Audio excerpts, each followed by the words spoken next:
अब आप माँ नहीं बन सकती।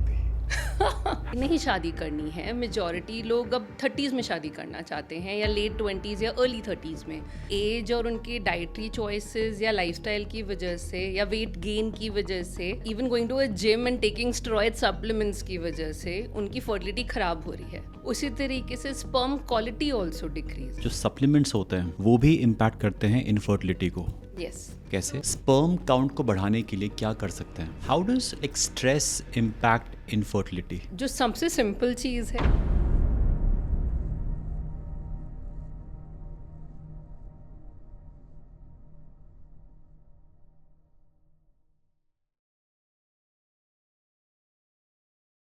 Ankita ji, welcome to OMG। Thank you.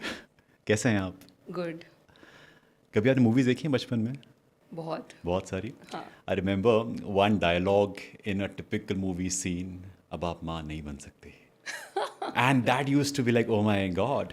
तो उस समय तो एक मजाक की बात थी, बट देन ये बहुत बड़ी लाइक समस्या है जो आज के लोग उससे लाइक जूझ रहे हैं।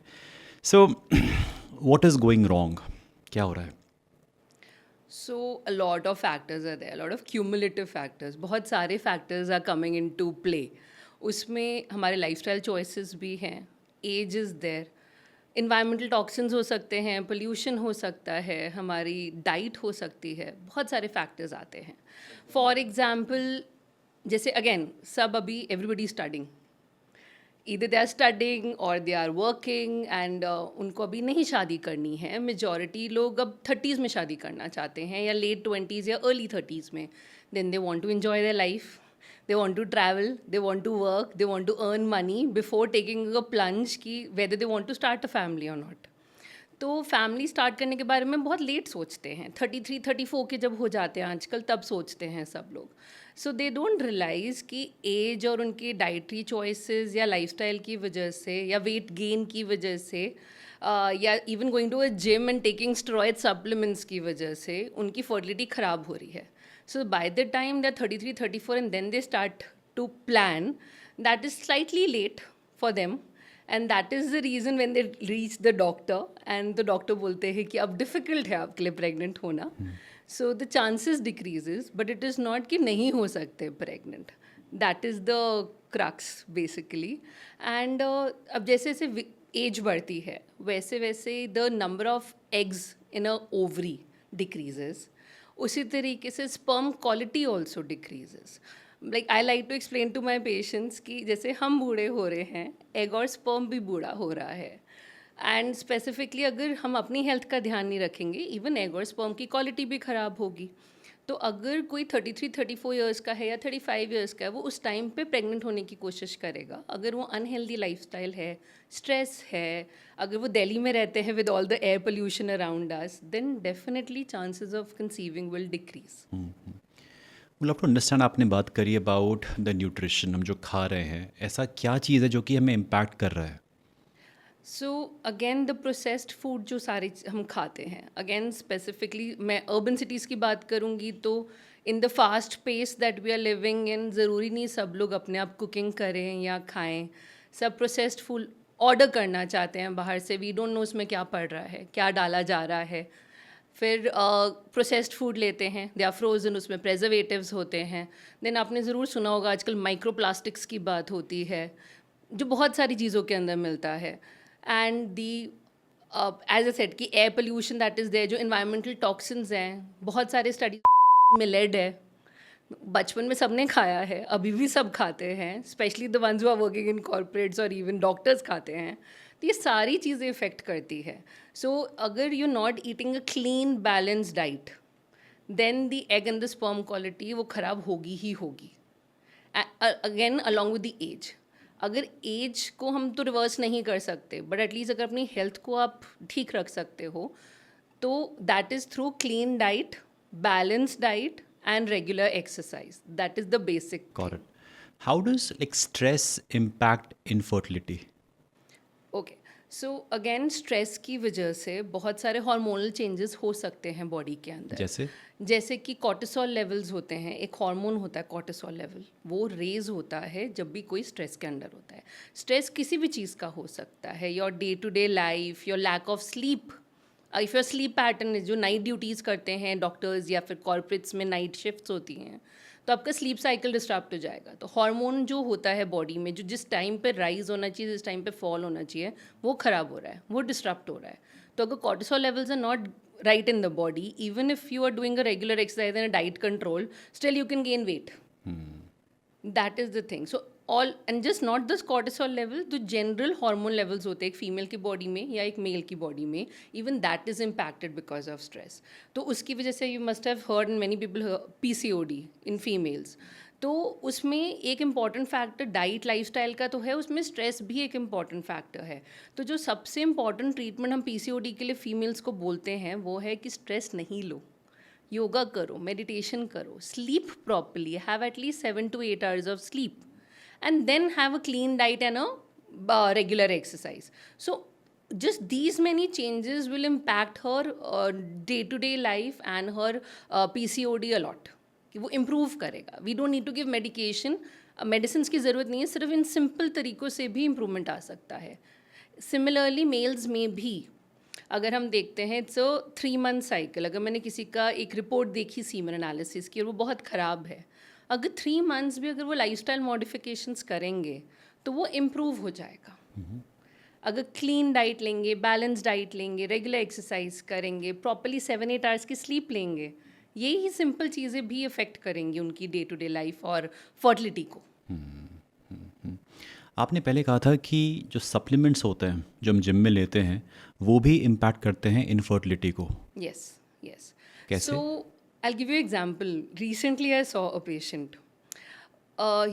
The couple was just 26-year-old. Okay. They got married at 22, a business family. Obviously, within 4 years, they expect he conceive हो जाएगा, baby हो जाएगा and all. Was taking treatment from a general gynecologist. 3 साल से treatment ले रहे regularly, but somehow husband का semen analysis नहीं कराया गया है.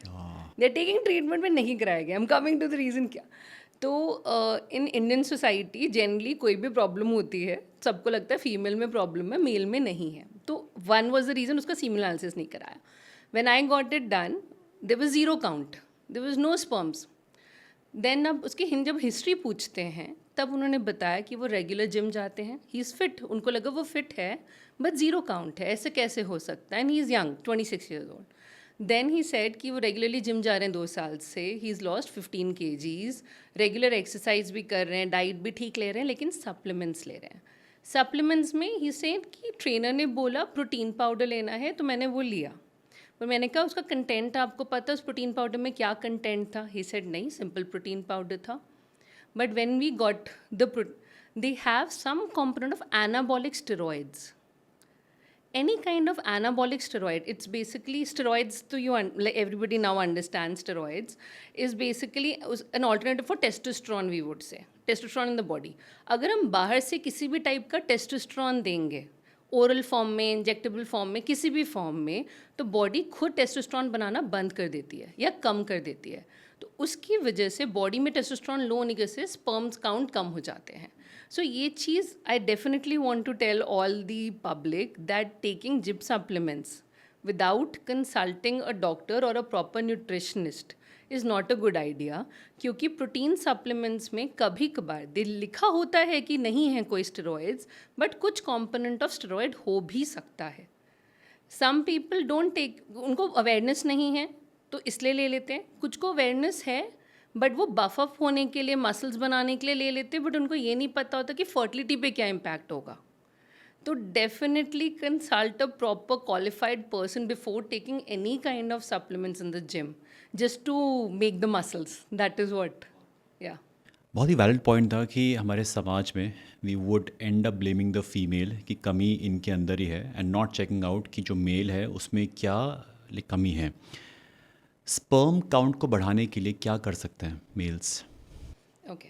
सो एज यू पहले जैसे जो हमने डिस्कस किया, सबसे पहले तो लाइफस्टाइल इम्प्रूव करनी है. सिंपल चीज़ है, 7 to 8 hours ऑफ स्लीप ज़रूरी है ताकि हार्मोन लेवल्स हेवाया ना हो बॉडी के अंदर. प्रॉपर डाइट रखें, एक बैलेंस रखें. The BMI of the husband, obesity से भी दिक्कत होती है. पहले तो हमें चीज़ पता होनी चाहिए कि स्पर्म काउंट कम होता क्यों है, तभी पता चलेगा कि नॉर्मलाइज कैसे रख सकते बिल्कुल, हैं। तो कम क्यों तो होता है? कम होने के कारण ये है कि अगर आजकल के बारे में देखें तो ऑक्यूपेशन से भी बहुत फ़र्क पड़ता है। बेसिकली जो टेस्टिस स्क्रोटल का टेम्परेचर होना चाहिए that is lower than the normal body temperature. तो जिस भी फील्ड के अंदर the temperature of the body rises उसमें स्पर्म काउंट कम होगा। अगर आप उसमें एग्जाम्पल देखें, अगर again somebody who has a sedentary lifestyle, अगर सिटिंग जॉब है, लैपटॉप थाई के ऊपर रखा हुआ है, लैप में रखा हुआ है, टेम्परेचर रेज होगा लोकल एरिया का, उसके से स्पर्म काउंट कम होगा। एथलीट्स हैं, स्पोर्ट्समैन हैं, वेरी सिंपल चीज़ जो लगेगा, but tight underwear itself can also increase the local area का temperature which can result in to decrease sperm count. So this occupational hazards that are there, पहले होता था, अभी भी बोल सकते हैं कि फैक्ट्री वर्कर्स जो होते हैं जहाँ पे टेम्परेचर ज़्यादा होता है फैक्ट्रीज़ में, उनमें भी अगर हम लो सोशो इकोनॉमिक स्टेटस पेशेंट्स देखें, उसमें मेल्स का अगर स्पर्म काउंट कम है, अगर हम आप हस्बैंड से पूछोगे तो जनरली उनकी lifestyle and occupation is an issue, कि मतलब वो रिक्शा चलाते होंगे, साइकिलिंग करते होंगे, या जहाँ पे भी लोकल टेम्परेचर बढ़ सकता है, फैक्ट्री में काम करते होंगे, माइनिंग इंडस्ट्री जहाँ पे भी अगेन पोल्यूशन या इन्वायरमेंटल टॉक्सिन्स आ सकते हैं, जैसे जहाँ पे लेड होगा, बैटरी फैक्ट्रीज जो होती हैं, कैडमियम, मतलब कहीं पे भी जहाँ पे मेटल्स, हेवी मेटल्स जो होते हैं उसका एक्सपोजर ज़्यादा है, चाहे उनकी डाइट में, चाहे खान पान में, चाहे पानी में, चाहे हवा में, वहाँ पे वो चीज़ें इम्पैक्ट होगी। तो उनको पता होना चाहिए कि उनकी ऑक्यूपेशन उस चीज़ को अफेक्ट कर रही है और वो कैसे उसको प्रिवेंट कर सकते हैं। जैसे अगेन एग्जांपल, एयर पोल्यूशन जिनका है, तो जो ट्रैफिक पुलिस वाले सड़कों पे खड़े होते हैं, even their fertility can be impacted. तो अगर N95 मास्क पहनेंगे तो maybe things will be better. So ये तो ऑक्यूपेशन रिलेटेड चीज़ें उनको पता होनी चाहिए कि ये कैसे, it's an occupational hazard for some. उसके अलावा जैसे बताया, sleep pattern, exercise, regular exercise and diet, clean diet. Exercise में भी I want to point out one thing, it is कि मॉडरेट एक्सरसाइज तक ठीक है, लाइट टू मॉडरेट एक्सरसाइज।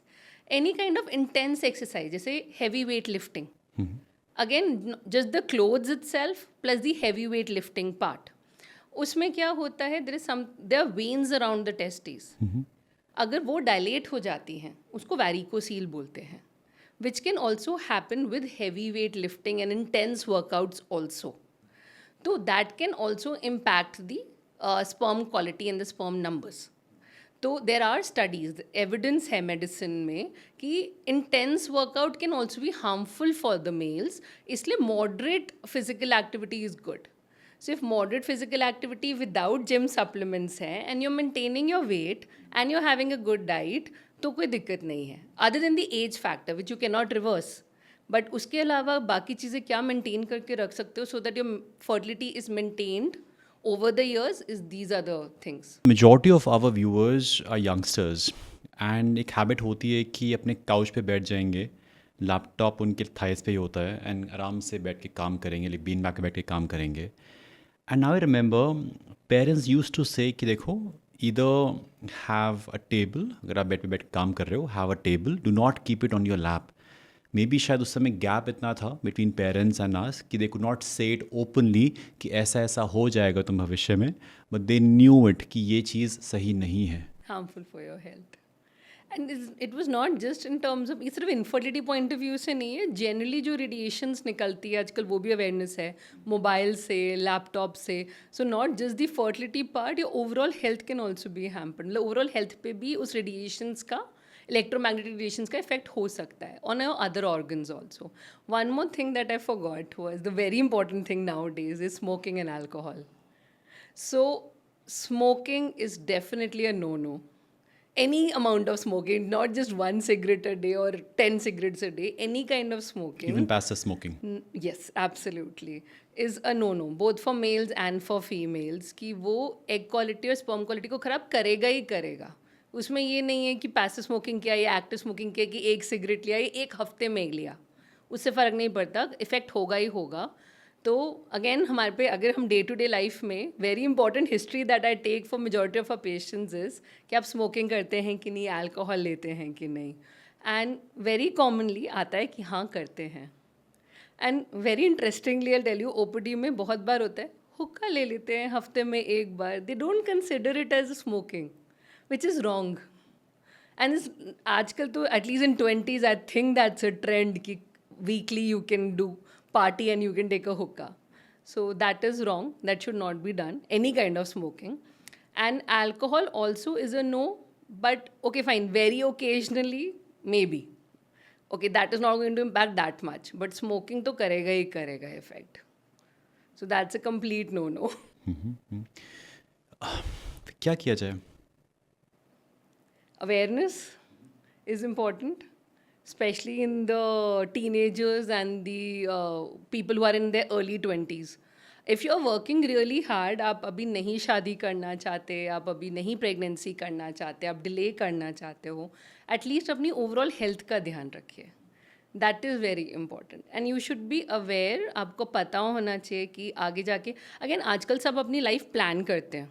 सबको पता है कि 25 तक एजुकेशन सब कंप्लीट करना चाहते हैं या जॉब करना चाहते हैं, या फिर दे हैव देयर एम्स कि हाउस खरीदना है या फाइनेंशियल एम्स है, उसके बाद सब शादी करना चाहते हैं. इफ़ आपको क्लियर है कि हाँ कि आप 35 से पहले नहीं करोगे बच्चा, प्रेगनेंसी करनी ही नहीं है, if you are that sure, then please consult a doctor जो आपको एटलीस्ट गाइड कर पाए कि अगर 35 के बाद प्रेगनेंसी करनी होगी तो आपके लिए कितना ईजी होगा या कितना डिफ़िकल्ट होगा, so that they can guide you. Because there are options available these days कि स्पेशली इन फीमेल्स. मेल्स में क्योंकि इतना दिक्कत नहीं होता 35 के बाद, अगर आप अपनी ओवरऑल हेल्थ को मेंटेन करके रखते हैं, स्मोकिंग अल्कोहल से ख़राब नहीं करते हैं, तो still your sperm count might be decent कि आप 35 के बाद भी 35-40 का तो कंसीव कर लेंगे from the male side. But for the female side, क्योंकि एक बायोलॉजिकल क्लॉक होती है, इवन दो ऑब्वियसली जो 20s में होते हैं they don't like to listen to this thing, but it is genuine की है तो है बायोलॉजिकल क्लॉक कि 20 to 30 सबसे अच्छा टाइम होता है फीमेल के लिए टू कंसीव. इसलिए क्योंकि वो फर्टिलिटी पीक पे है, the number of eggs in the ovary वो पीक पर है. 30 के बाद धीरे धीरे कम होने लग जाता है, ग्रे जोन आ जाता है 30 to 35 के बीच में, एंड 35 के बाद वो ड्रास्टिकली कम हो जाता है. एक प्रॉपर ग्राफ होता है, 20 to 30 में पीक एंड देन 30 के बाद नीचे एंड 35 के बाद बिल्कुल नीचे. तो वो सबको सुनना पसंद नहीं है. I totally agree. I am also ambitious, मैं भी करियर ओरिएंटेड हूँ, लेकिन मैं फिर भी समझाती हूँ पेशेंट्स को कि इसके बारे में पता होना ज़रूरी है सो दैट आप अपनी लाइफ प्लान कर सको. तो जो मैं बताना चाह रही हूँ, अगर आप पता है आपको कि आप अगर लेट 20s में हो, 28-29 के हो, आप अभी नहीं करने वाले हो, ना शादी करोगे ना 35 से पहले प्रेगनेंसी करना चाहते हो, consult a reproductive medicine specialist. वो आपको बता देंगे आपको ओवेरियन रिजर्व कितना है, कितना स्कोप है कि हाँ 35 के बाद प्रेगनेंसी होने में दिक्कत नहीं होगी, और अगर हाँ दिक्कत हो सकती है तो उसमें एटलीस्ट आप अपने एग्स को फ्रीज़ कर सकते हो. अगर आप अनमैरिड हो तो एग्स फ्रीज़ करवा सकते हो. अगर आप मैरिड हैं तो हम एम्ब्रियो फ्रीज़ कर सकते हैं. एम्ब्रियो मतलब हम एग्स एंड स्पर्म्स को मिला के एम्ब्रियो बनाते हैं. अब मैरिड हैं कपल तो आप कंसेंट देते हैं, कपल कंसेंट देते हैं कि आप हमारे एम्ब्रियो फ्रीज़ कर लो. सो आप जब भी फिर कंसीव करना चाहते हो 5 years, 6 years, 10 years down the line, we can use those embryos to make you pregnant. Again it is not जादू, it is science. Even though it's not 100% guarantee कि उन एम्ब्रियो से आपको 100% प्रेगनेंसी मिलेगी, बट जितनी अर्ली हम fridge करते हैं उतनी क्वालिटी बेटर होती है. तो the chances to conceive 70 to 80% तक जा सकते हैं. Still, it's not 100%, but 70 to 80%. So it is still better than nothing. कि 35 के बाद there is a possibility कि एग्स बिल्कुल ही ख़त्म हो गए हैं या ना के बराबर है. एटलीस्ट एट 29 आपने कुछ फ्रीज़ करके रखा है. So I think a majority of the public now know. Celebrities तो करते हैं, बट मेजॉरिटी लोग सोचते हैं कि सेलिब्रिटीज़ के लिए ही है ये चीज़, जनरल पब्लिक के लिए नहीं है. बट ये जनरल पब्लिक के लिए डेफिनेटली अवेलेबल है. काफ़ी आजकल रीज़नेबल चीज़ों पे अवेलेबल है, and a lot of doctors are there जो आपको ये ऑफ़र कर सकते हैं. बट या डेफिनेटली उनको एक स्पेशलिस्ट को दिखाना है, not any doctor. Reproductive medicine super specialist can only guide you कि आपके क्या चांसेस है और प्रोग्नोसिस है इस मामले में. Else what happened in good news वो हो सकता है आपके साथ भी. Very, very, very rare thing. It doesn't happen nowadays. But yeah, it was a film. It doesn't happen. We are very careful about all these things. Yeah, so you ought to go to a specialist, not to anyone Exactly. who claims that I can do it for you. Yes, yes. So a super specialist, because we generally have a team. So one is a doctor, one is an embryologist. So they are also, the embryologist needs to be also trained in all these things, should be really specialized in these things. Only the team can then deal with these things. So if you're going and freezing your eggs and embryos, then do it with only a reliable place, because you're handing them with your gametes for 5 years or 10 years, depending on what timeline you want to. Like कितना gap होता है? For example अगर suppose कोई like 35 साल का है, हाँ. उसने आज एम्ब्रियो को लाइक फ्रीज करा दिया, हाँ. तो वो अगले 5 साल 10 साल कितने साल तक हेल्दी रह सकते? Legally in India there is a law now. अच्छा, तो लॉ के हिसाब से हम 10 इयर्स के लिए फ्रीज कर सकते हैं. At the max. वैसे अगर साइंटिफिकली स्पीकिंग हम उसके बियॉन्ड भी कर सकते हैं. इट्स नॉट कि साइंटिफिकली स्पीकिंग उसके बियॉन्ड भी रहता है, बिकॉज जब भी हम किसी चीज़ को फ्रीज करते हैं, this technique is called cryopreservation, vitrification. So we are freezing it in time. तो हमने जिस स्टेट में उसको फ्रीज किया वो उसी स्टेट में हमें मिलेगा, चाहे मैं उसको 10 साल बाद निकालूं, चाहे मैं उसको 15 साल बाद निकालूं. बट मेडिकल लीगली हमें 10 इयर्स का परमिशन है टू फ्रीज. उसके बाद हमें डिस्कार्ड, मतलब depending on the permissions we have to take a call क्या करना है उसके साथ. But then a lady who is like 35 years of age, जब वो फ्रीज किया गया था, 45 की एज में उनकी बॉडी क्या इतनी स्ट्रांग होगी? Very good question. See, pregnancy हो भी सकती है, नहीं भी हो सकती. तभी मैंने कहा फ्रीज करने का ये मतलब नहीं कि 100% गारंटी कि 45 इयर्स में प्रेगनेंसी हो जाएगी. There is no guarantee like that. ये है कि जैसे से एज बढ़ती है वैसे वैसे ड्यूरिंग प्रेगनेंसी कॉम्प्लिकेशंस के चांसेस कम बढ़ जाते हैं. पहली तो चीज़ प्रेग्नेंट होगी कि नहीं होगी, देयर इज़ नॉट श्योरिटी. दूसरी चीज़ होती है कि कॉम्प्लिकेशंस बहुत ज़्यादा होता है. अगर प्रेग्नेंट हो भी गए at 45 with those embryos, complications के चांसेस ज़्यादा हैं. स्पेशली अगर आप जनरली आपकी हेल्थ आपने मेंटेन नहीं करी है, अगर ओबेसिटी है, पीसीओडी है, डायबिटीज़ है, हाइपरटेंशन पहले से ही है, जो आजकल बहुत कॉमन है 45 इयर्स के एज ग्रुप में. आजकल बहुत सारे लोगों को डायबिटीज़ होता है, हाइपरटेंशन होता है. अगर वो सब चीज़ें हैं and then you use those embryos and by any chance you become pregnant also, then complications के चांसेस बढ़ जाते हैं. So what we suggest to our patients is कि 40 के बियॉन्ड आप हो सकते हो प्रेग्नेंट. ऐसा नहीं कि नहीं करना चाहिए, 45 पे भी कर सकते हो, but please maintain your health. Overall health maintain करके रखिए. अगर आप फिजिकली, जैसे क्रोनोलॉजिकल एज तो आप रिवर्स तो नहीं कर सकते हो, बट अगर बायोलॉजिकल एज अपनी स्टैटिक रख सकते हो, क्योंकि आजकल अगर 45% बायोलॉजिकली 50 टाइप्स भी हो सकता है अगर आपने अपनी ओवरऑल हेल्थ का ध्यान नहीं रखा है.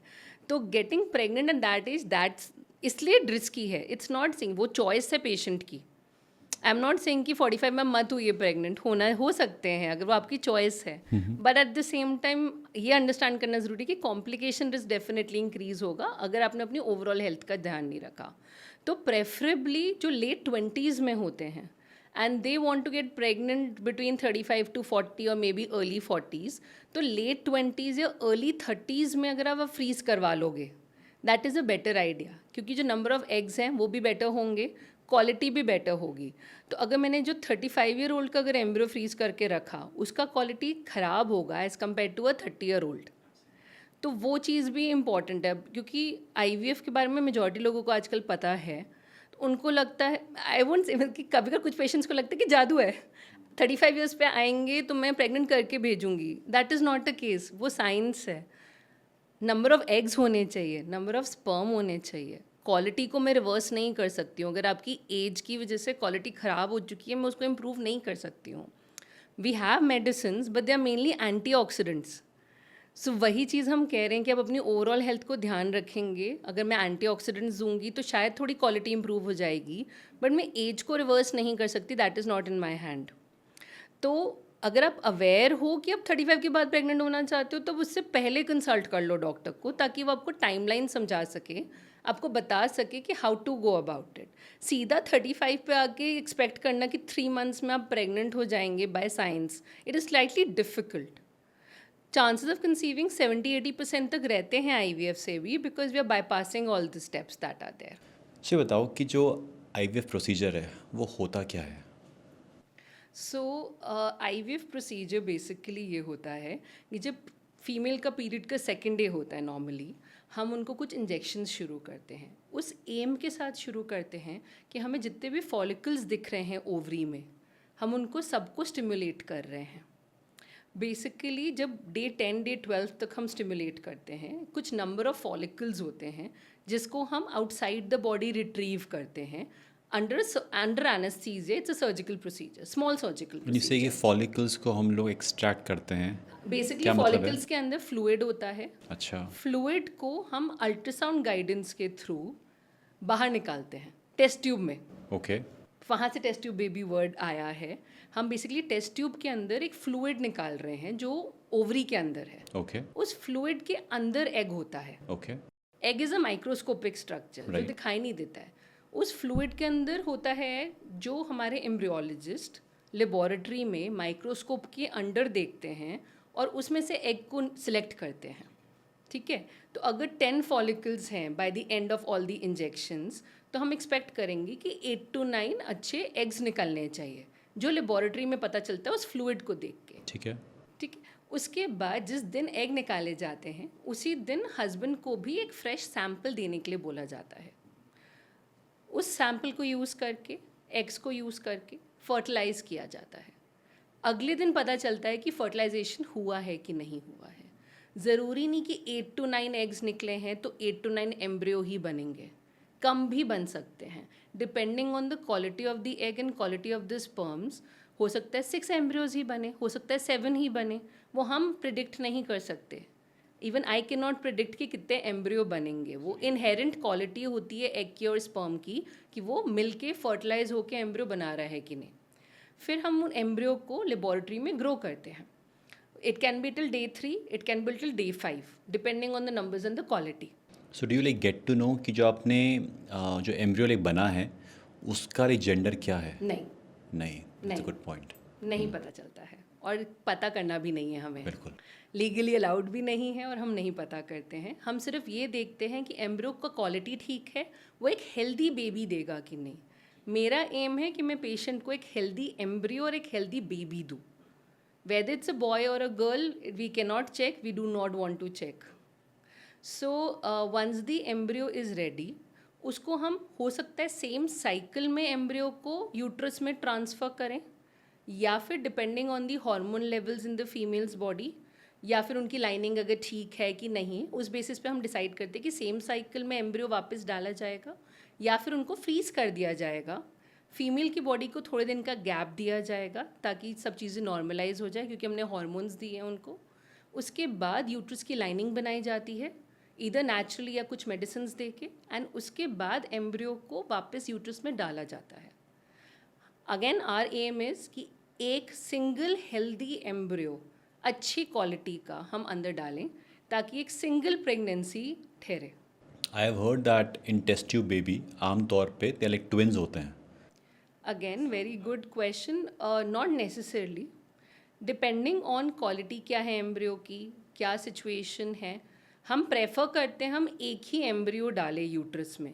अगर एक एम्ब्रियो डाला है तो सिंगलटन प्रेगनेंसी ही होगी।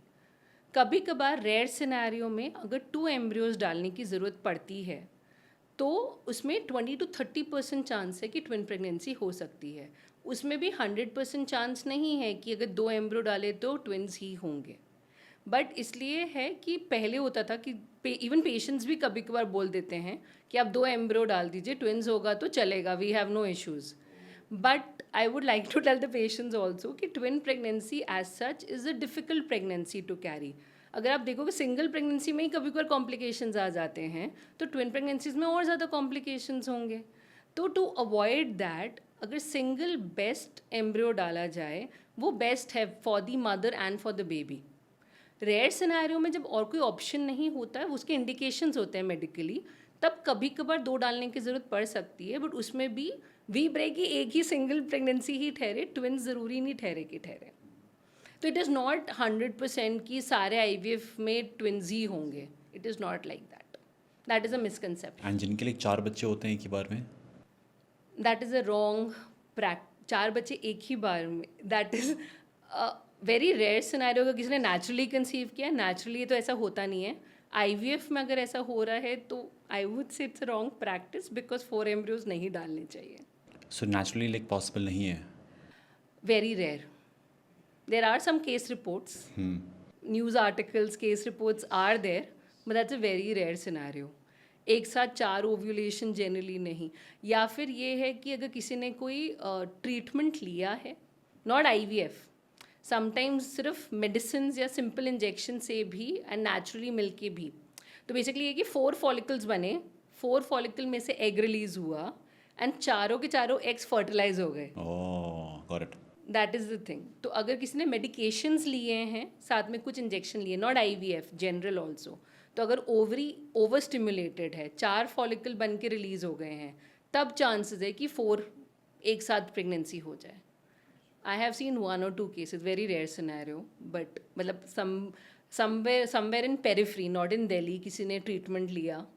Generally they don't monitor properly, या आइडिया नहीं होता है कि कैसे करना है, because they are not super specialist, किसी जनरल डॉक्टर ने किया। तो उसके अंदर इस टाइप की, I would call this a side effect only, या एडवर्स इफेक्ट, कि 4 प्रेगनेंसीज एक साथ हो गई, क्वाड्रिपलेट हो गया, तो which is not a good idea for the mother and the baby.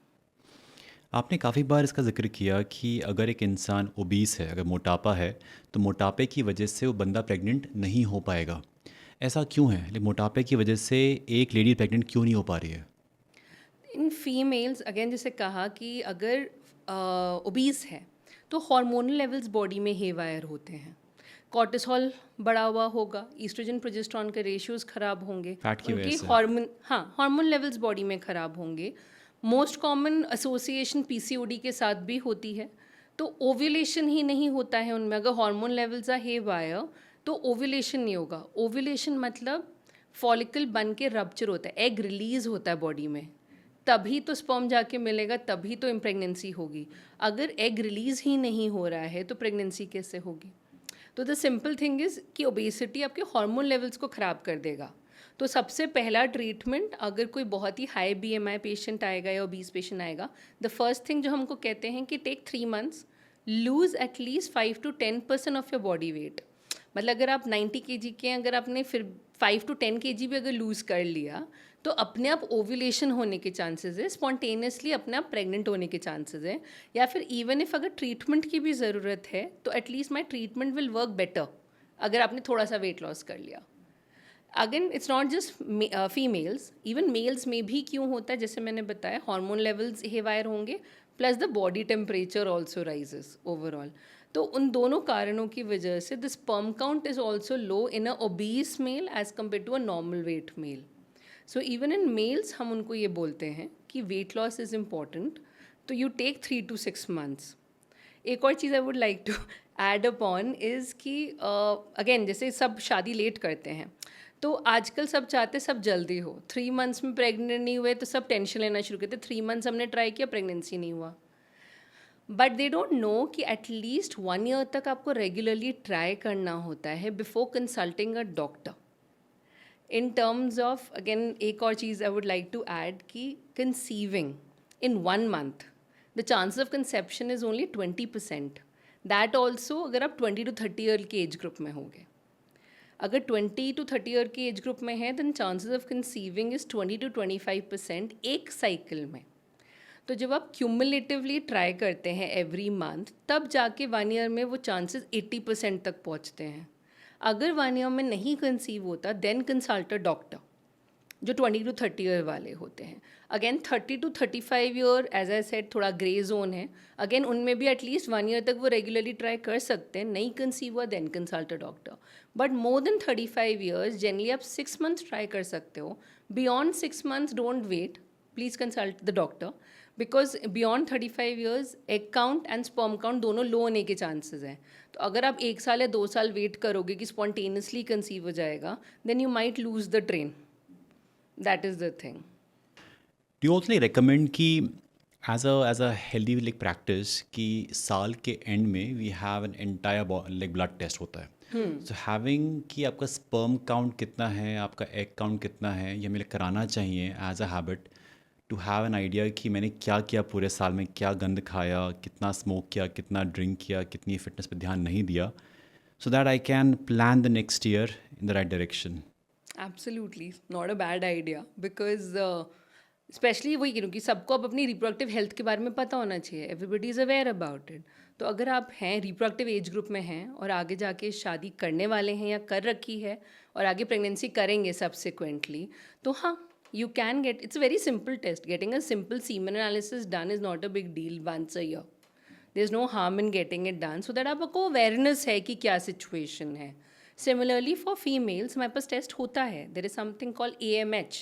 Okay. That is a simple blood test which tells कि आपको ओवेरियन रिजर्व कैसा है. जो आजकल पता है, बहुत सारे एजुकेटेड लड़कियों को पता चलने लग गया है कि एक AMH ऐसा टेस्ट है जो मैं करवा सकती हूँ, जिससे मुझे पता चल जाएगा कि मेरी ओवरीज में कितने एग्स हैं और मैं कितने साल में प्रेगनेंसी प्लान कर सकती हूँ.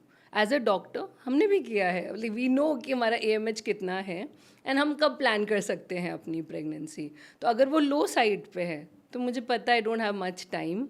I should either freeze my eggs or my embryos, or I should naturally try as soon as possible. So even females can get that simple AMH test done so that they are aware about their reproductive health. And similarly, males can also get it done. They are very simple tests, freely available. They are quite commonly available. I'm sure आपके पास जो patients आते होंगे, when they come to you for help, they have a different like mindset कि emotionally बहुत drained out होते होंगे. तो what do you do? Like what do you say कि कैसे उनको आप सपोर्ट करते हो? फर्स्ट ऑफ ऑल जिसमें कहा, I make them aware about the situation. बहुत बार ऐसे होता है कि डॉक्टर ने बस एक दवाई दी और भेज दिया, कुछ समझाया नहीं. I tend to explain everything to my patient, each and everything, कि व्हाट आर वी डूइंग, हम कैसे करेंगे, आपको कैसे हेल्प करेंगे, व्हाट इज़ द प्रोसेस, पूरे महीने में क्या दवाई दे रही हूँ, क्यों दे रही हूँ वो दवाई. So that they are aware what is happening with them and with their body and accordingly वो भी मुझसे क्वेश्चन पूछ सकते हैं.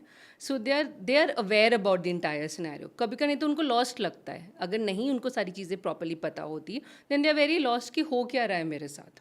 सो एक ओपन कम्युनिकेशन इज़ इम्पॉर्टेंट. दूसरा आई वाज सेइंग कि वही रियलिस्टिक एक्सपेक्टेशन, कि इन टर्म्स ऑफ कि उनको लगता है कि आए हैं, दवाई दी है, इसी महीने में प्रेग्नेंट हो जाऊंगी. That's not the case. तो ये रियलिस्टिक एक्सपेक्टेशन इंपॉर्टेंट है. जिसमें मैंने उनको बोलूँगी कि अगर नेचुरली आप ट्राई कर रहे हो कंसीव करने का और मैं आपको मेडिसिन दे रही हूँ, तो चांस ऑफ कंसीविंग उस साइकिल में 20% ही है. ये साइंटिफिक परसेंटेज है. तो अगर मैं 100 लोगों को दवाई दे रही हूँ तो 20 ही उसमें कंसीव करेंगे या मैक्स 30, एंड आप उस 20 में फॉल करेंगे कि नहीं, वो इनहेरेंट क्वालिटी है. अगर IVF कर रहे हैं तो उसमें भी उनकी एज के हिसाब से, उनकी रिपोर्ट्स के हिसाब से I tell them the realistic percentage of chances, prognosis बताते हैं basically, so that they are aware what is the scenario. जैसे आप कह रहे हैं इमोशनल होते हैं, जैसे अगर पेशेंट को अगर मैं पहले से नहीं काउंसिल करूँगी कि दिस इज़ द एक्सपेक्टेशन जो मेरी है और ये आपकी होनी चाहिए, तो by the end of the month if they have some become positive, some become negative, again it's science. तो जो नेगेटिव आते हैं, क्योंकि उनको पहले से ये पता है, डॉक्टर अंकिता ने बताया हुआ है कि इतने चांसेस थे, इतने चांसेस नेगेटिव के भी थे, तो they are not disheartened because they are aware about this situation. ये तो सिंपल चीज़ है. Other than that again yoga, meditation, walking, जो सिंपल एक्सरसाइजेज होते हैं, द एंडोर्फिन्स जो रिलीज होते हैं बॉडी में, they also calm the patient down. So I tell them to have a good lifestyle. Morning में हाफ एन आवर वॉक करिए, evening में वॉक करिए, योगा करिए, मेडिटेशन करिए, डांस करिए, जो आपको सूट करता है वो करिए, जिससे आप हैप्पी हैं, एक्सरसाइज कर पा रहे हैं, लाइफस्टाइल मेंटेन कर पा रहे हैं. Just do that much and then go with the flow. Don't count each and every thing and अब ओवर थिंक मत करिए. अगर जो नॉर्मल पेशेंट्स आते हैं वो ठीक है, समटाइम्स बहुत एजुकेटेड पेशेंट्स भी आते हैं तो वो गूगल करते हैं, वो ओवर थिंक करते हैं. तो आई टेल देम कि डोंट गूगल, डायरेक्टली मुझसे पूछ लो, जो पूछना है सब मुझसे पूछो, मैं सब समझाऊंगी तुम्हें जो नहीं समझ आ रहा वो भी बताऊंगी ढंग से. Don't Google and overthink करोगे और स्ट्रेस लोगे तो दिक्कत है. Then we have one more thing जो आप कह रहे हो, जो स्ट्रेस वाली चीज़ होती है. OPD में हमारे पास पेशेंट्स आते हैं जो they are nowadays menstrual calendars available in the apps. उससे वो कैलकुलेट करते हैं कि किस टाइम पे they have to try to conceive. That creates anxiety for the husband also. So I tell the patients, please don't do this. He has to because- perform. Yes. So please don't do this because that's a stress for you and for him also. So go just naturally, go with the flow. I will guide you how to go about things, but don't time it like that कि it becomes very mechanical and then it's very difficult for you to conceive. तो जो genuinely we have seen patients जो ज़्यादा happy होते हैं, जो ज़्यादा stress free होते हैं, जो overthink नहीं करते हैं, वो जल्दी conceive करते हैं as compared to the ones who are overthinking and taking a lot of stress. इसलिए हमने देखा भी डे टू डे लाइफ में कोविड के वक्त जो लॉकडाउन था, आई गिव यू एन एग्जांपल, बहुत सारे हमारे इनफर्टाइल पेशेंट्स अपने आप कंसीव करके बिना हमारे मेडिकेशंस के भी, एंड जो स्टेकेशंस पे जाते हैं या वेकेशंस पे जाते हैं वो कंसीव कर जाते हैं without much of our help also. तो स्ट्रेस इसलिए कम करना ज़रूरी है. तो वो उसी तरीके से I tell my patients also, ताकि अब उनका स्ट्रेस कम हो. And just go with the flow and trust the process. I'll guide you whatever I can, but don't overthink and don't Google. That is the modern thing. I can connect with my story. We conceived at 33 and we went on a vacation. Bindas, like enjoy kar rahe थे like life, and that's where we conceived. So Yeah. the stress Don't levels, overthink. don't overthink. It's so powerful. अच्छा, help me understand. आपने example दिया था कि जो mails हैं they won't accept it कि हाँ कमी हमारे अंदर है. सोसाइटल ऐसा लाइक प्रेशर रहता है लाइक फीमेल्स के ऊपर कि वो कुछ बोलती भी नहीं है कि एक बार चेक कराया जाए. In that case of which मिले मैंशनड, वहाँ पे तो बंदे ने बोला कि ठीक है आई गेट इट डन. ऐसा कभी हुआ है कि जहाँ पे द मेल वॉज एडमेंट कि नहीं नहीं नहीं नहीं नहीं? Luckily, इतना कॉमन नहीं है अब. I'll tell you, when I did my residency and my post graduation and all from AIIMS New Delhi, so वहाँ पे obviously it's a government hospital, so we see all strata of patients. So जो लो socio economic status patients होते हैं वहाँ पे थोड़ा common है. वहाँ पे फीमेल के सारे टेस्ट करवा दिए जाते हैं, 3 साल से ट्रीटमेंट लिए जा रहा होता है, बट मेल का कभी टेस्ट नहीं हुआ होता है. उस सिनेरियो में कभी कभार हमने देखा है कि वो नहीं कराते हैं, या फीमेल्स अकेले आ रहे होते हैं, मेल्स आते ही नहीं है साथ में, क्योंकि जैसे कि हमें तो कोई प्रॉब्लम है ही नहीं, फीमेल में प्रॉब्लम है, उसको जाओ दो ट्रीटमेंट के लिए. तो जब हम उनसे पूछते कि हस्बैंड का टेस्ट हुआ, कहते नहीं. मैंने कहा ये कैसे हो सकता है. एंड जनरली स्पीकिंग हमारे प्रोफेसर्स ने हमें सिखाया, and even we feel semen analysis सबसे पहला टेस्ट होना चाहिए. फीमेल का नहीं टेस्ट होना चाहिए, सबसे पहले सीमन एनालिसिस होना चाहिए, because that's the most simple test available that can be done. Female का तो ब्लड टेस्ट करने पड़ते हैं, उनके इन्वेजिव टेस्ट करने पड़ते हैं. तो हम फीमेल्स को इतना क्यों गो थ्रू करवाए, जब पहले फर्स्ट थिंग सीमन एनालिसिस कराइए. That is the most simple test available. If that is normal then go to the other जो बाकी इन्वेजिव टेस्ट होते हैं, क्योंकि देन हम अननेसरी उनको क्यों पेन में डाल रहे हैं. तो वी हैव सीन मेल्स जो नहीं कराते हैं, बट इवेंचुअली फिर थोड़ा समझाने पे मान भी जाते हैं. तो ऐसा तो नहीं है कि बिल्कुल नहीं कराया है, बट ये डिले देखा है मैंने कि नहीं कराया, फिर जब स्पेसिफिकली बुलाया जाता है, समझाया जाता है, तब फिर करवाते हैं. आई रिमेंबर वन ऑफ माई एक फ्रेंड, वो कंसीव नहीं कर पा रहे थे एंड डॉक्टर ने उनको कुछ medicine the because of which the lady वो फूलती गई. तो ऐसा वो क्या चीज़ है जो उनको दिया गया because of which it backfired? ऐसा होता है? Not that commonly, so I don't know the situation of that patient. But हाँ, जो हम ट्रीटमेंट देते हैं they are hormone based treatment, but they are one time affair treatments. It's not that chronic कि हमने इतने सारे हार्मोन्स दे दिए जिसकी वजह से इतना वेट गेन हो गया. जनरली वो स्टेरॉइड्स की वजह से होता है जो वेट गेन होता है, और स्टेरॉइड्स देने की इंडिकेशंस बहुत मिनिमल होते हैं. वो मतलब प्रॉपर टेस्टिंग के बाद डिसाइड होता है कि वो देने की ज़रूरत है कि नहीं है. तो मे बी दैट पेशेंट और that lady had some kind of autoimmune disease जिसमें स्टेरॉइड्स देने पड़े हो सकते हैं, जिसकी वजह से. बट जो हमारे डे टू डे ट्रीटमेंट है इनफर्टिलिटी की, उससे इतना ज़्यादा वेट गेन नहीं होता है. ये भी एक मिसकंसेप्शन है कि कोई भी अगर हम हार्मोन ट्रीटमेंट दे रहे हैं किसी लेडी को फॉर इनफर्टिलिटी, तो उससे उनका वेट गेन होगा या कोई और प्रॉब्लम होगी. बट हाँ, ये समझाती हूँ पेशेंट्स को, क्योंकि हार्मोन्स दे रहे हैं तो थोड़ा बहुत मूड स्विंग्स होना, थोड़ा ब्लोटिंग होना, दैट इज़ नॉर्मल. जो नॉर्मल पीरियड्स के वक्त या ड्यूरिंग नॉर्मल मेंस्ट्रुअल साइकिल जो सिम्टम्स होते हैं वही हल्के से एग्जैजरेटेड फॉर्म में हो सकते हैं किसी फीमेल को, but not more than that. जो आप बता रहे हो that is a rare scenario, किसी रीज़न की वजह से उनको कुछ शायद स्टेरॉइड्स दिए हों, उसके से वेट गेन हुआ।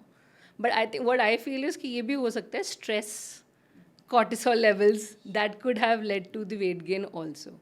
कि मतलब जो इनफर्टिलिटी फीमेल्स होते हैं उनके अंदर बहुत ज़्यादा स्ट्रेस लेवल्स हाई होते हैं अगर फैमिली सपोर्ट नहीं है या हस्बैंड सपोर्ट नहीं है। So because of that stress अगर वो अपने लाइफस्टाइल, डाइट, एक्सरसाइज नहीं कर पा रहे हैं कंट्रोल, तो वो वेट गेन की तरफ भी जा सकता है। It's not just the medicine, it could be her general lifestyle choices also. क्या ऐसा भी है कि जो वाले जेनेटिक्स है even they play a role, कि suppose for male and for female कि वो इतने कॉम्पिटेंट नहीं है। सपोज माई फादर और माई वाइफ्स मदर, और हाउ डज इट वर्क कि जेनेटिक्स इम्पैक्ट कर रहे हैं हमें कि हम लोग आगे रिप्रोड्यूस नहीं कर पा रहे हैं। ओके, सो अगेन जैसे बताया कि normal environmental things can also hamper our genes. तो उसकी वजह से as the evolution is happening the sperm count is decreasing, the normalcy of the sperm count. जो 20 साल पहले स्पर्म काउंट को हम नॉर्मल मानते थे अब वो नहीं है, द लेवल्स आर चेंजिंग। पहले 50 मिलियन को हम नॉर्मल मानते थे, अब हम 16 मिलियन को नॉर्मल मानते हैं इन 20 ईयर्स इटसेल्फ। 16 मिलियन। हाँ, पहले 50, लाइक 20-25 ईयर्स बैक। सो वो चीज़ किसकी वजह से हो रहा है? The normalcy. जो नॉर्मलसी डिसाइड कैसे होती है? थाउजेंड्स ऑफ मेल्स के सैंपल लिए जाते हैं, उसका स्टैंडर्ड डिविएशन के हिसाब से कट ऑफ डिसाइड की जाती है। एवरी 5 ईयर्स, एवरी 10 ईयर्स एक प्रॉपर WHO ही ये कट ऑफ निकालती है। तो ये जो WHO ने 1990 में कट ऑफ या 1985 में जो कट ऑफ निकाली थी और जो अभी निकाली है उसमें ज़मीन आसमान का फ़र्क है। तो वो किसी भी रीज़न का से हो सकता है, जीन्स की वजह से हो सकता है, एनवायरनमेंट की वजह से हो सकता है, लाइफस्टाइल की वजह से हो सकता है, but the normalcy has decreased. So what you are asking is वो और ज़्यादा के इंट्रिकेट करे तो हाँ, अगर ये है कि एक पर्टिकुलर जीन डिफेक्ट होता है, अगर वो जीन डिफेक्ट फादर में है तो वो सन में हो सकता है, तो उसकी वजह से। बट वो तो बहुत सालों से चल रहा है, that gene defect is, we know about that gene defect. तो वो हम टेस्ट करते हैं मेल्स में, अगर उनका कोई सीमन एनालिसिस बहुत ही ख़राब आता है तो we offer them this genetic test कि आप टेस्ट कर लीजिए, ताकि हमें पता है कि आगे जनरेशन में वो पास ऑन हो सकता है कि नहीं। सिमिलरली फीमेल्स में भी जैसे मैंने बताया कि ओवेरियन रिजर्व जो होता है वो एक पर्टिकुलर एज के बाद कम होता है, विच इज़ आफ्टर 35, जो ड्रास्टिकली कम होता है। सम फीमेल्स में वो 30 से पहले भी हो जाता है, जिसको हम प्रीमेच्योर ओवेरियन फेलियर भी बोलते हैं। वो जेनेटिक रिलेटेड हो सकता है, उसके लिए जेनेटिक टेस्ट अवेलेबल है टू टेस्ट कि उनमें इतनी जल्दी ओवेरियन रिजर्व कैसे कम हो गया। सपोज अगर 29 ईयर ओल्ड का मैंने AMH करवाया, वो बहुत कम आया, so that is very odd कि 29 ईयर्स में इतना कम कैसे हो सकता है। Then we try to find out कि इतना कम क्यों है, इज़ इट सम जेनेटिक कारण या कोई और जनरल कारण है। So उसके लिए tests are available. So what you are asking is male and female infertility can be related to genetics, but it's not that common also. A couple who is supposed to like plan a child in the coming few months, उसे क्या करना चाहिए, किन बातों को ध्यान देना चाहिए? तो जो सबसे सिंपल चीज़ है उसको प्री कंसेप्शन हम विटामिन्स बोलेंगे या ओवरऑल डाइट की बात करेंगे। फीमेल के लिए तो सबसे इम्पॉर्टेंट है folic acid, that is the most important thing that a female should start. वो सबसे बेसिक थिंग है, वो तो कोई भी चाहे 20 में है, चाहे 30 में, चाहे 35 का, फोलिक एसिड सबको खाना चाहिए at least 3 months before you are starting like trying to conceive. ये तो सिंपल वो हो गया। उसके अलावा depending on your age and your overall health, तो अगर आप ओवरवेट हैं तो please try to lose some weight before you try to conceive. अगर आप स्मोकिंग या अल्कोहल यूज़ करते हैं तो एटलीस्ट 3 मंथ्स पहले बंद कर दीजिए। So as I said, clean diet, balanced diet, regular exercise, at least 3 to 6 months before you start even trying to conceive. तो ये तो बेसिक चीज़ें हैं जो आपको ध्यान रखनी है, both for males and females. ये बात होगी 20s एंड 30s की। दूसरा चीज़ होता है कि आपको पता होना चाहिए कि किस टाइम पे ट्राई करना है। There is something called a fertile period. एक जो बहुत कॉमन उनको लगता है कि कभी भी ट्राई करेंगे तो कंसीव हो जाएगा, that is not the case. एक फ़ीमेल की बॉडी में 28 डेज़ की एक साइकिल होती है। अगर उनको 28 और 30 डेज़ में अगर पीरियड आ रहा है, एवरीथिंग इज़ फाइन, तो approximately 14th day of her cycle she will ovulate. Ovulate मतलब एग रिलीज होगा बॉडी से. उस टाइम पे जब हस्बैंड वाइफ मिलते हैं तो कंसीव होने के चांसेस बेटर होते हैं. तो नोबडी इज़ अवेयर, लाइक अगर if you not aware about that fertile period तो कंसीव कैसे करोगे. तो वो चीज़ पता होना चाहिए. अगर आप एवरीथिंग एल्स इज़ नॉर्मल, आप बिल्कुल ठीक है, आपकी वाइफ बिल्कुल ठीक है, तो at least you should know about the fertile period, तभी आप कर सकते हैं. तो उसके लिए आजकल सिंपल चीज़ें भी, इधर आप सिंपल कैलकुलेट कर लो कि आपकी वाइफ का पीरियड 28 डेज़ में आया है, 30 डेज़ में आया है, तो 14th डे पे अगर ओव्यूलेशन हो रहा है तो उससे 3-4 डेज़ पहले से आप ट्राई कर सकते हो, एंड 1 डे आफ्टर ओव्यूलेशन. ये तो सिंपल तरीका है जस्ट टू रफ कैलकुलेशन का. अगर कोई है कि नहीं, हमें प्रॉपर पता होना चाहिए कि ओवुलेशन हुआ है कि नहीं हुआ है, तो उसमें आजकल ओवुलेशन किट्स अवेलेबल है मार्केट में, जो अप्रॉक्सीमेटली 70% एक्यूरेसी बता देता है कि इस टाइम पे ओवुलेशन हुआ है. तो डे 10 ऑनवर्ड्स अगर वो रेगुलरली वाइफ चेक करते हैं और अगर वो पॉजिटिव आता है किट में, तो विद इन 12 आवर्स हो सकता है ओवुलेशन होगा. सो ड्यूरिंग दोज 4-5 डेज अगर वो ट्राई करेंगे तो 20% चांस है, विच आई सेड, कि पर साइकिल कंसीव करने का, तो वो कंसीव कर सकते हैं. This is for a general couple who is trying to conceive, and अगर वो अपना इंश्योर करना चाहते हैं कि वो नॉर्मली कंसीव कर लें, तो एक simple ovulation kit can also help them plan accordingly. So that can be done for multiple months also, like that. So other than taking care of your overall health, this simple knowledge should also be there कि fertile period कब होता है, अब कब try करो. हमारे पास बहुत सारे पेशेंट्स ओपीडी में आते हैं जिनको पूछते हैं कि आप कितने टाइम से ट्राई कर रहे हो, जैसे 6 मंथ से. बट जब उनसे हम पूछते हैं आपको पता है फर्टाइल पीरियड क्या होता है, किस टाइम पे ट्राई करना है, कहते नहीं. तो जब वो पता ही नहीं है, आप अगर स्टार्टिंग ऑफ द साइकिल में ट्राई कर रहे हो या late in the cycle try कर रहे हो, तो आप नहीं कंसीव कर सकते हो ना. उस टाइम पे ट्राई करना है, because the egg stage in the body only for 24 hours. अगर उस टाइम पे नहीं ट्राई किया तो how will you conceive. So awareness is required. So true, so true. There are also some ethical dilemmas around IVF. और आपने बताया कि जो एम्ब्रियो है वो हम लोग यूज़ कर सकते हैं लाइक 5 साल या 10 साल के बाद. सम women would say कि मुझे अपनी बॉडी में नहीं, I need to outsource it to some other body. वो कितना एथिकल लाइक रहता है acceptance wise? Nice question. Basically, it's called surrogacy. Now we have laws when to use a surrogate, when not to use a surrogate. Loss क्या है? Earlier, laws were not there. Laws क्या हैं आज?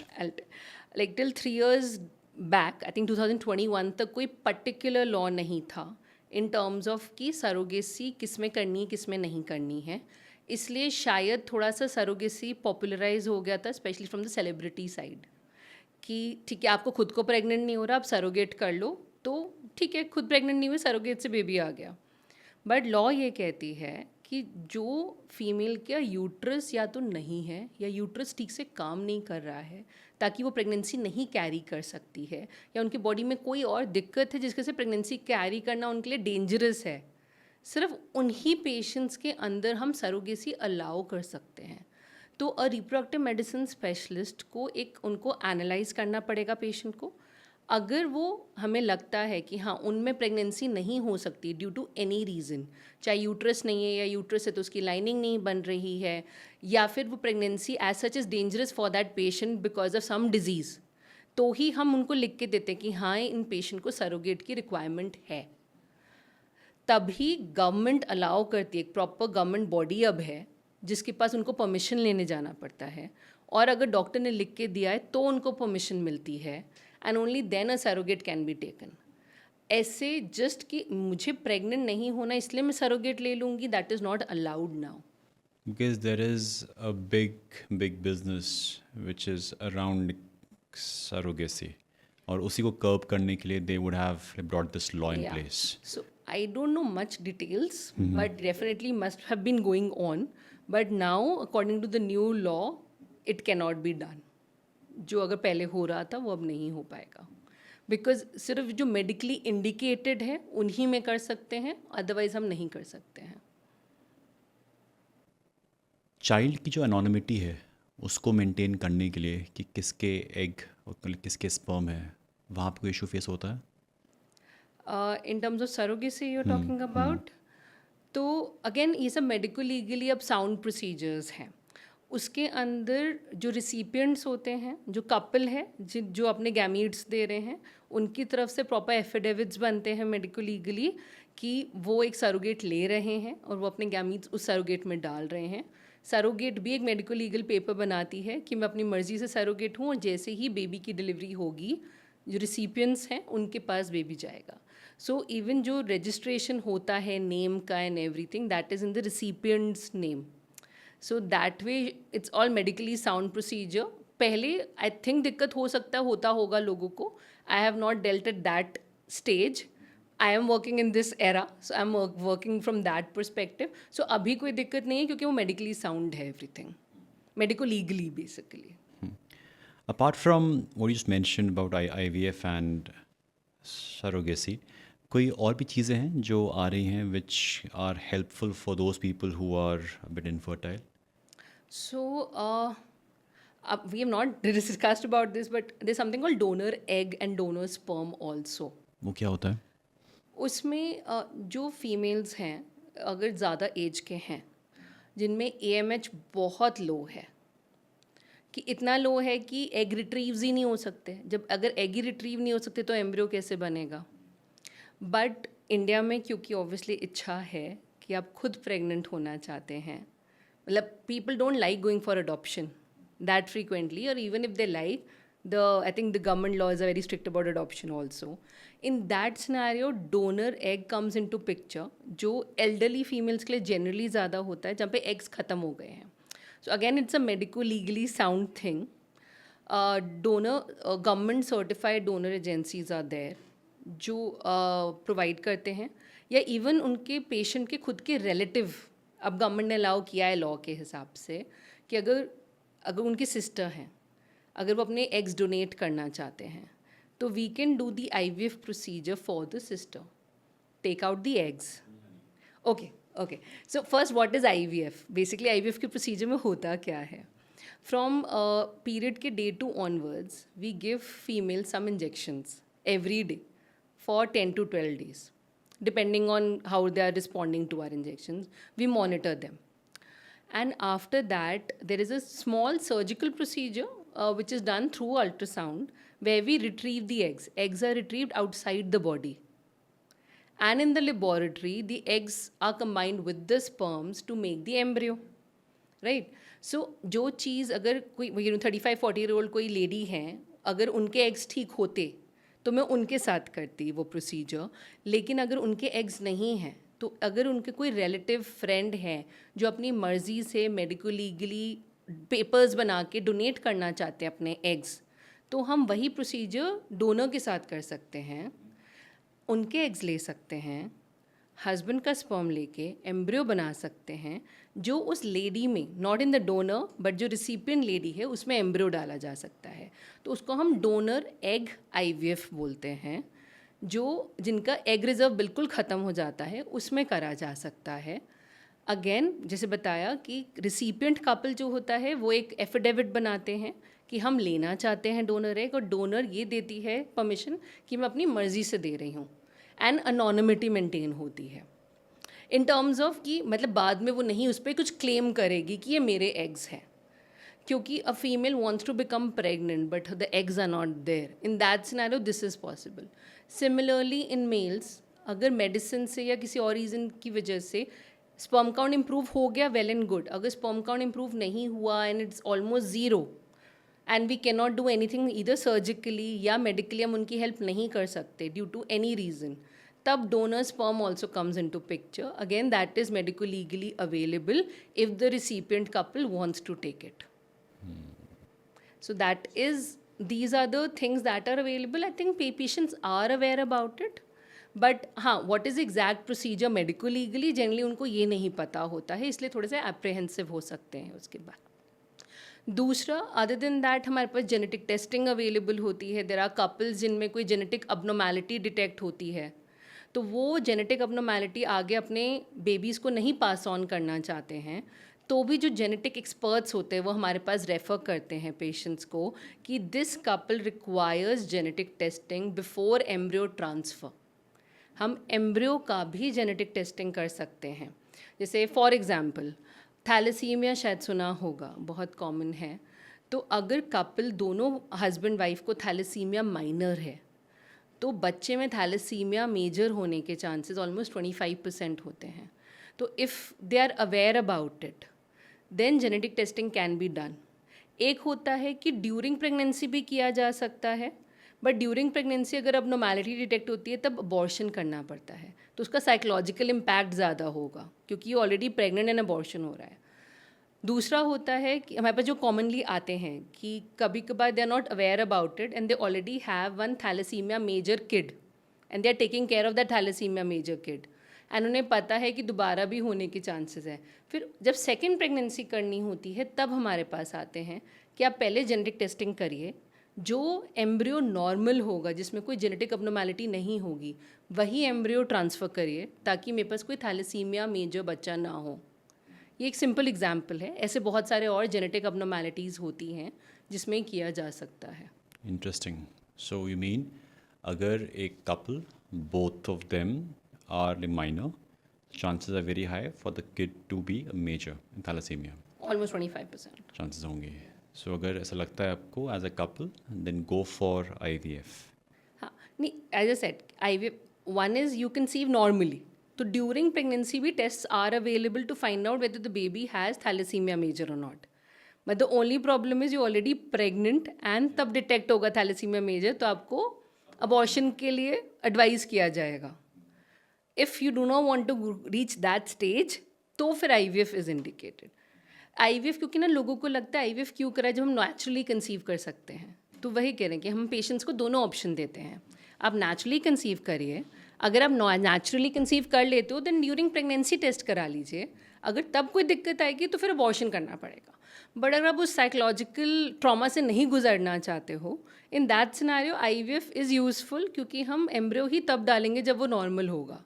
अगर उसमें कोई भी थैलेसीमिया मेजर का कंपोनेंट होगा तो हम ट्रांसफ़र ही नहीं करेंगे वो एम्ब्रियो को, तो वो साइकोलॉजिकल ट्रॉमा से बचा जा सकता है। So there's one more challenge these days where youngsters in mid-20s and all would say कि उन्हें कैंसर हो गया and then they lose hope कि अब तो बस लाइफ ख़त्म। They have no plans कि आगे उनकी फैमिली होगी नहीं होगी। So क्या कोई पॉसिबिलिटी है कि किसी को अगर कैंसर हो गया, can they do something about planning their family in future? Thank you for asking that question, this very important question and मैं उसके बारे में बताना चाहती हूँ ताकि पेशेंट्स को उसके बारे में अवेयरनेस हो।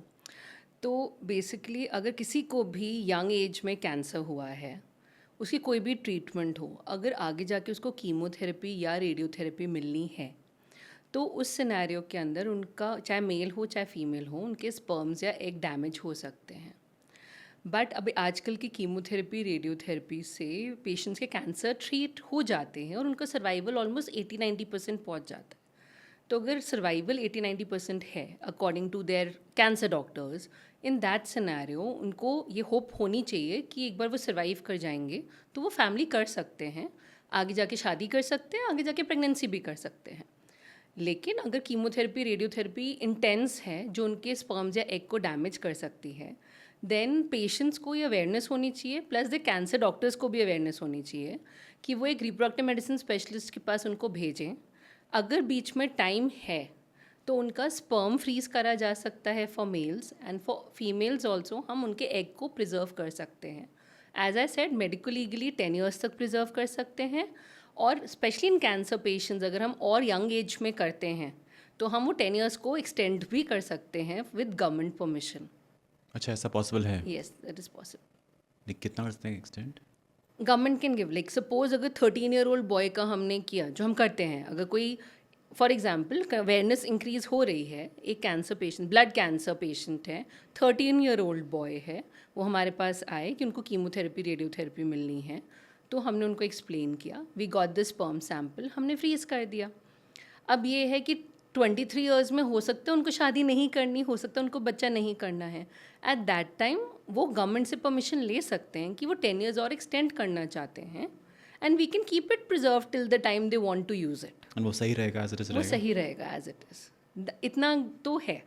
आई गिव यू वन एग्जाम, अभी रिसेंटली देर एक न्यूज़ आई है, मुझे भी डिटेल्स नहीं पता बट एटलीस्ट न्यूज़ में आया है कि 1991 में जो एम्ब्रियो प्रिजर्व किया गया था डेनमार्क में या सम यूरोपियन कंट्री, उन्होंने उसको 25 साल बाद यूज़ किया है, 25 साल बाद, एंड उससे बेबी हुआ है.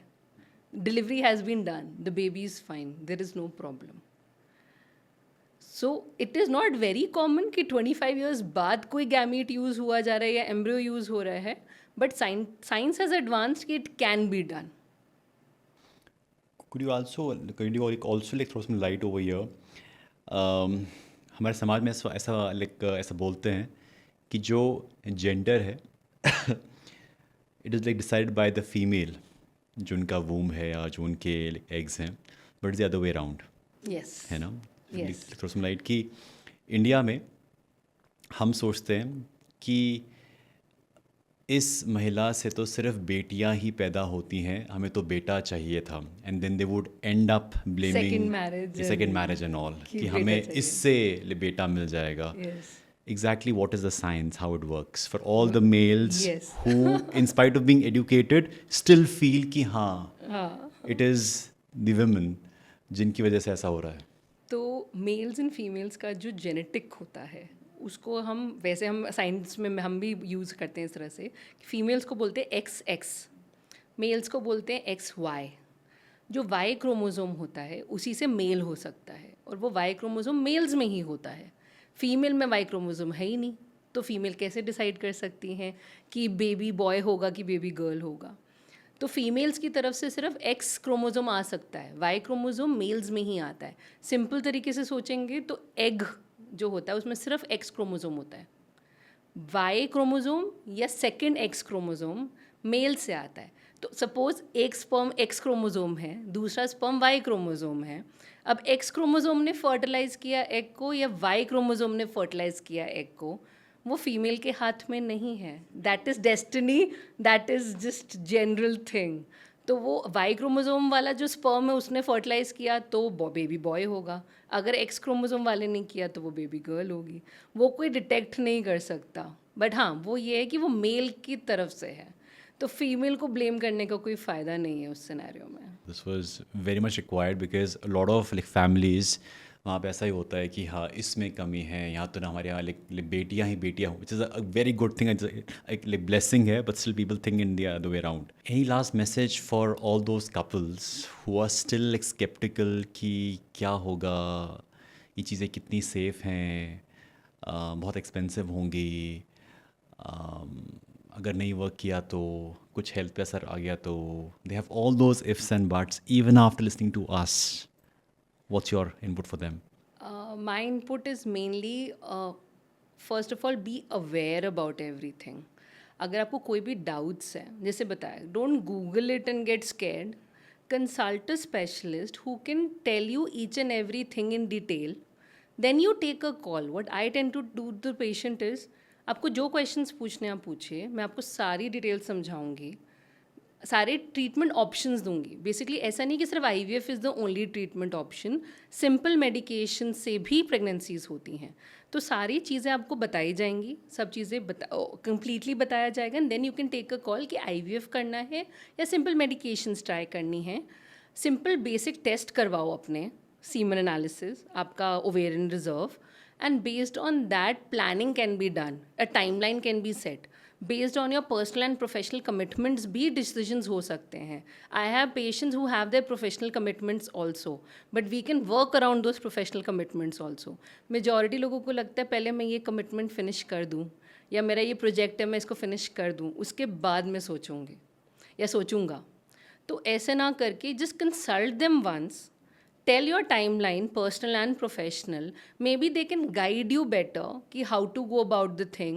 In terms of अगर 3 months wait करना है तो अपनी health को कैसे improve कर सकते हो, and then 3 months down the line treatment start की जा सकती है.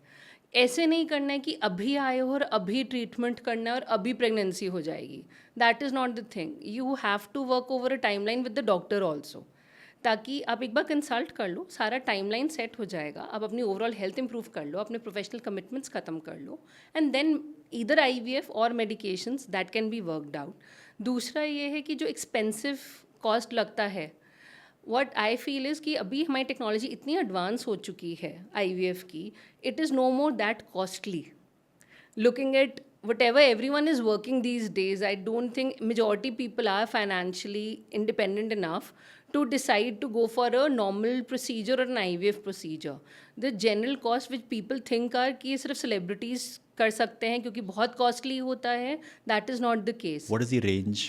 Range can range from 1.5 to 2.5 depending on the requirement. But what I feel is कि मतलब obviously अगर working professionals या कोई और couple भी है, 1.5 लाख रुपीज़ जनरली अगर इतना रिक्वायर्ड है तो वो अरेंज कर लेते हैं, because the chances of conceiving will range to 70 to 80% अगर आप एक्चुअली इंडिकेशन है टू डू एन IVF और not. That is the thing. So I think it is not that high which people think. People think कि 4-5 lakhs, 10 lakhs is the cost of an IVF cycle, which is not the thing. It can range to 1.5 to 2.5, depending on what kind of procedure is required, what kind of injections are required. That is the thing. So, and one more misconception is there that it's an artificial procedure. So there is that something can be problematic in the baby. That misconception I want to remove because 40 years हो गए अब IVF को होते हुए. 40 years हो चुके हैं. 40 years हो चुके हैं IVF होते हुए. हमारे पास इनफ मेडिकल एविडेंस है, इनफ साइंटिफिक एविडेंस है जो कहता है कि अगर आपने नेचुरली कंसीव किया हो उसमें जितना परसेंटेज चांस है बेबी में कोई अबनॉर्मैलिटी होने का, उतना ही चांसेस है IVF बेबीज़ में. There is no increased risk. Naturally भी जो कंसीव करते हैं उसमें भी तो अबनॉर्मैलिटीज़ हो सकते हैं. That ranges from 2 to 3%. Similarly IVF babies में भी उतना ही परसेंटेज, तो that is at par to both the things. तो ऐसा नहीं कि IVF बेबी किया तो आर्टिफिशियल प्रोसीजर किया तो बेबी में कुछ प्रॉब्लम हो सकता है. ये बहुत कॉमन मिसकंसेप्शन है जो नहीं होना चाहिए. And majority even educated patients इसलिए they are scared of IVF कि कुछ आपने आर्टिफिशियल कर रहे हो. बट अगर रिक्वायर्ड है तभी आपको बोला जाएगा IVF. अगर रिक्वायर्ड नहीं तो नहीं बोला जाएगा, तो आपको नेचुरली कंसीव करवाएंगे. Thank you so much Thank you. for adding your wisdom. It was a treat listening to you. You're Thank you very so passionate about the subject. Thank you so much. And would love to know from you this thing कि ये आता कहाँ से इतना passion? I told you that in terms of that positive smile that I see on the mother and father's face when they come to know that they are going to have a baby and they are pregnant, and when they see the smile on the baby's face, the job satisfaction that I get is at another level. So that keeps me going every day. So when I see my patients every day, I hope they become pregnant as soon as possible.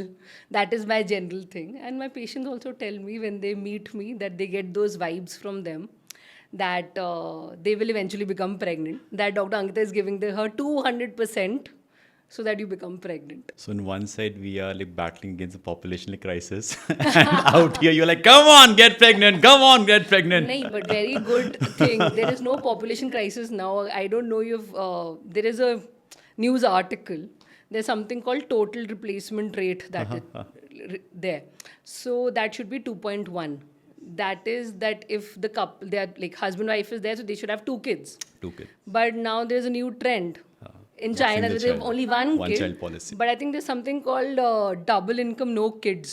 I recently saw this trend, which they call it as DINK, I think. Achha. Double income, no kids. Oh, wow. They want to travel and do everything. जिंदगी But- ना मिलेगी दोबारा. Exactly. But by the time they do 35, 40, and then they think there's something is missing, and now we want to have kid, They have and then puppy. they reach us. They have puppy. Yes. So that is a different thing. Yeah. So even I think in China you must have heard, and even in different European countries where they're not having kids right Yeah. now. So the age group, the elderly age group is increasing, Yes. and the kids are decreasing. Yes. So the pyramid is in the Yes. opposite direction, which can lead to opposite population crisis and not the spike. True. So that is happening in European countries. That's happening in China and Japan. Yes. Eventually can happen in India as also. So I might be able to prevent that. So हम दो हमारे दो होने चाहिए. I won't say 2, but at least 1 hona chahiye. At least to prevent that opposite pyramid that can happen if we're not having any kids at all. Because there are some people who will go with 3 or 4 or 5 or 6 or 7 or 8. So we That's a can always say, separate okay, yeah, you go scenario. with like 7, 8, 5, 9. We are okay with 1 as well. So balance हो That's a जाएगा. separate scenario altogether. But yeah, at least have 1. Perfect. It's worth it. Yes, Motherhood absolutely. is worth it. Yeah. For sure, for sure. Yeah, yeah. Thank you so much for doing this. Thank you so much, Devas.